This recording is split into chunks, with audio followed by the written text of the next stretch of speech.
Have you ever thought about a seed? Good seeds are little things that, if planted at the right time, the right place, and are tended to, become huge blessings down the road. Whatever seeds you're sowing today, seeds for your future, for your family, for your faith, or for actual food, you're at the right place. Welcome to the Sowing Seed Podcast. Now from the studio in EIEIO, where the only traffic jam is getting behind a tractor on the road, here's your host, Matt Miller. I thought it would be a good idea just to give everybody a little backstory on me and where we came from and kind of what my first 50 years of my life has been like and how I arrived at here with the Sowing Seed Podcast and the direction that we're going.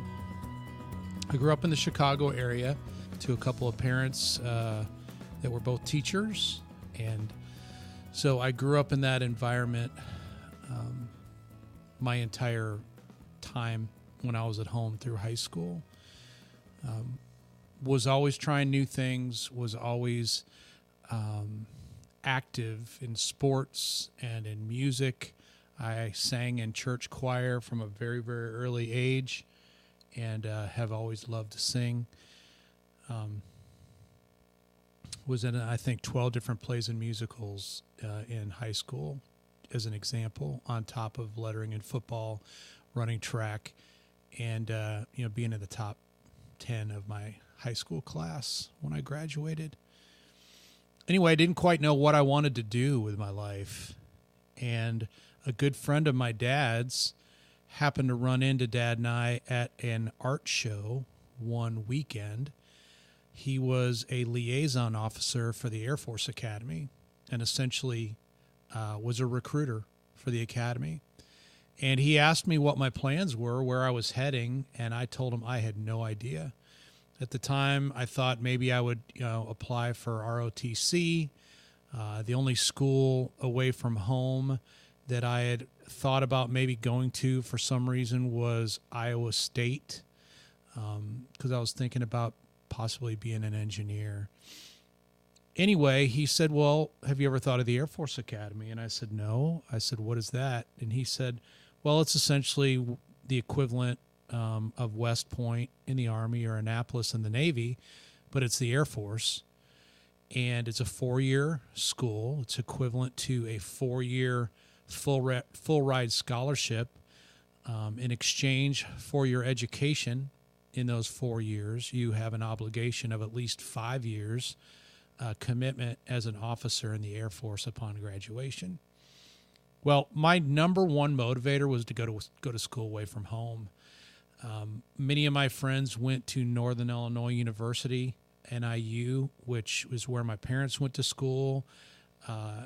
Great school, but the problem was I grew up just a few miles from it, and it was kind of my playground growing up and in high school. In fact, I lived for the first number of years of my life literally across the street from the college in some property that my grandparents owned. So I was looking to get out and do my own thing to spread my wings a little bit. And Mom and Dad had told all 4 of us kids, when I was a senior, by the way, we were each in a different grade in high school, so we were literally a year apart. They told us that we were going to have to figure out our own way for school, that, being teachers on teacher salaries, there was no way they could contribute financially at all in that process. So even though I had never thought about being a pilot, I had never thought about being in the military, I had no one in my family who had any military background except for an uncle that had been enlisted for a couple of years. I thought it would be a cool adventure, and it just so happened that because I did well in school and was pretty well-rounded in my interests, that I was accepted to go to the academy. I'm told of the 1,200 or so that were accepted for my class, about 60,000 applicants, started the process. So it's a pretty exclusive deal. But talk about a rude awakening, because I had no military background. I had nothing to gauge it by. And I left being a big fish in a little pond, and quickly realized I was a little fish in a big pond, with everyone around me being a top performer, similar to what I had been in high school. Well, we got to our junior year at the academy, and we were supposed to decide what our career path was going to be upon graduation in the Air Force.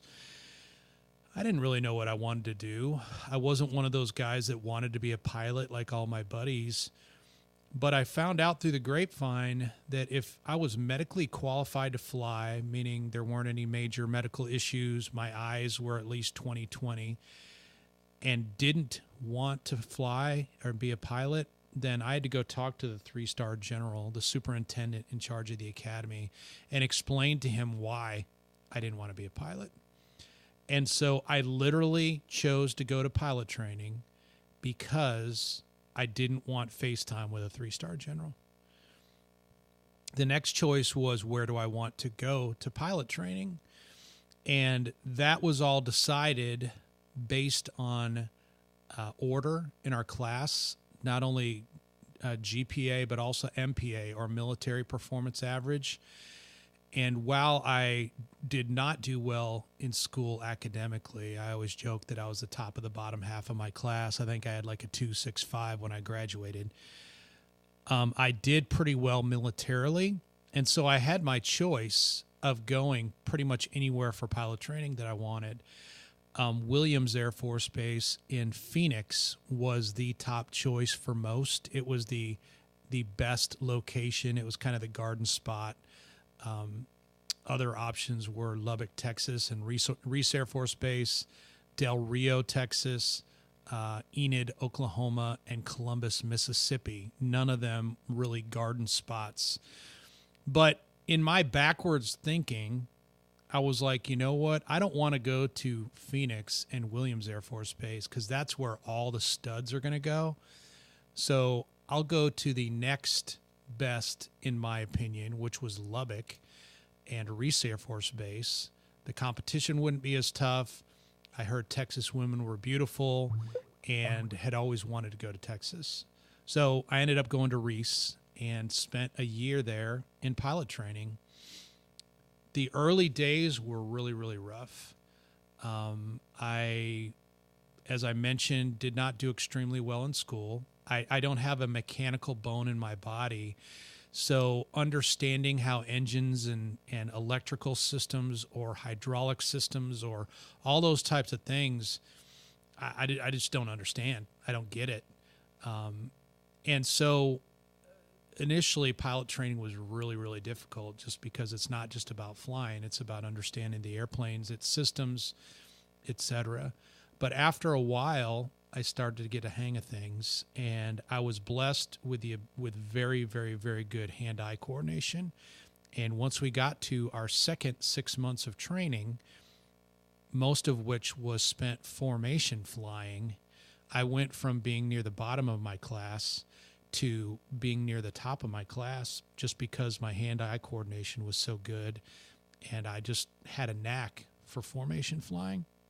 I did so well that they asked me to come back and be an instructor pilot there at Reese in the T-38, which was the jet that students at the time flew in the second half of their year. And for 5 years afterwards, I stuck around and was an instructor pilot, had students try to kill me on a daily basis, and just absolutely loved it. Got a chance to travel all over the U.S., got a chance to see the sun every day, because you could always get above the clouds no matter what it was like on the ground. I met my wife, Amy, who was finishing up at Texas Tech when I was in the middle of pilot training, and we started our 3-year dating / courtship before I finally got my act together and asked her to marry me. We got married while I was still there, and then we moved to Dover, Delaware, and I flew the C-5 transport for the next 3 years out of Dover. The C-5, just for those of you that don't know, is the second largest airplane in the world, or at least it was at the time. I haven't kept track since I've been out of flying for a while. But anyway, the airplane's huge. When you're taxiing, The airplane itself, you're sitting 6 stories in the air in the cockpit, taxiing, and got a chance to travel the world. Went to some really, really cool places.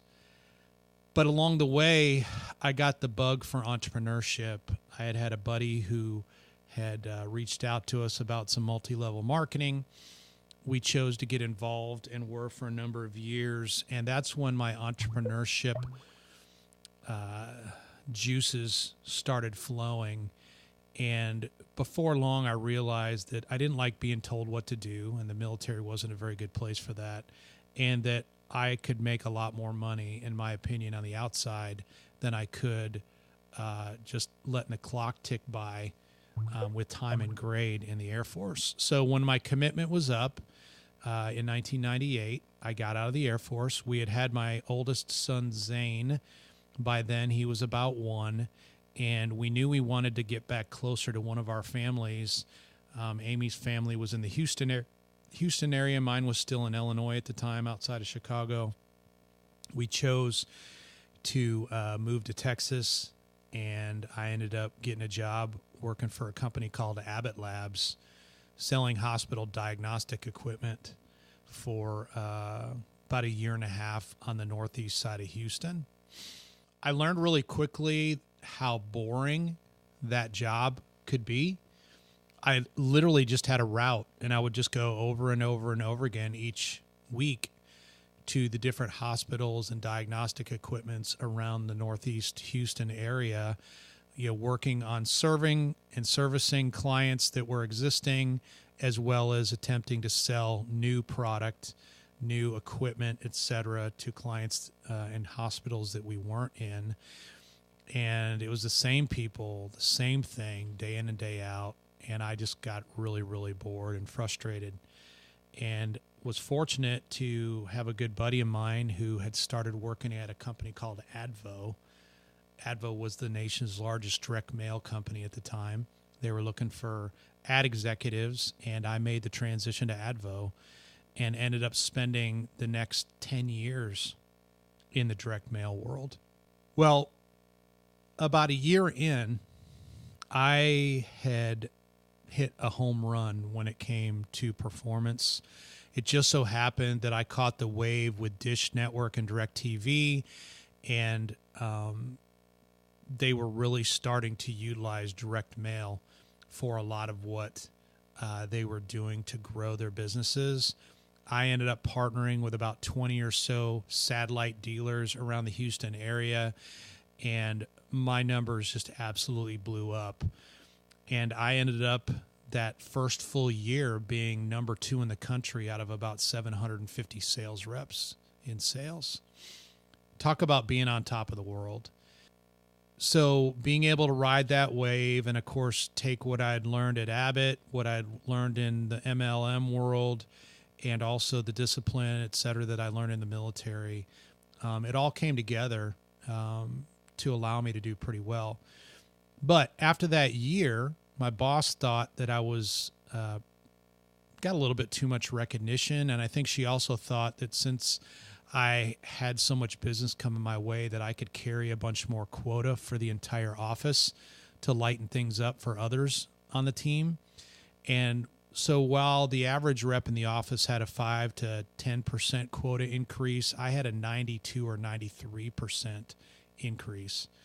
Well, I had a number of satellite dealers go out of business or stop doing business with us, coupled with a massive increase in quota, and I went from being a hero to a zero overnight. My family's income was slashed in about half because of the commission and bonus that I wasn't able to earn, and we got really desperate really quick. To give you guys an idea, we got to the point where I got turned down for a payday loan at one point in time. And you don't even need to have a credit rating to get a payday loan, but you've got to have a bank statement that shows that you didn't have any overdrafts in the last month.